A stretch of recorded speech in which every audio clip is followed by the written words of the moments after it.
าตรทำบุญเนาะอยู่ในครอบครัวจะผัดจะศรัทธาเนาะแม่น ความเพียรหิวหนากันหลายสิ ปากอันนั้นสิสัตว์ เนาะอยู่ในครอบครัว เจ้าภาพใหญ่เพิ่นเนาะก็ว่า ครับใหญ่เนาะ ไงเราหักของมันมี บานนาดีเมืองบุญตะพุมุกจักรพรรดิเนาะเพราะฉะนั้นทางข้าพเจ้าก็ได้รู้ว่าความที่ทำบุญทำทานเนาะคือญาติพี่น้องชาวบ้านนาดีของเราก็ได้มาถวายของเพียรถวายทานบุญพระอาจารย์ว่าหลายวัดวัดทุกวัดคือหลายผู้หลายคน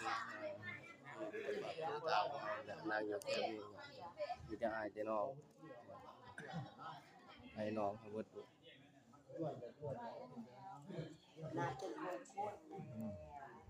เอาตั้งอกตั้งใจมา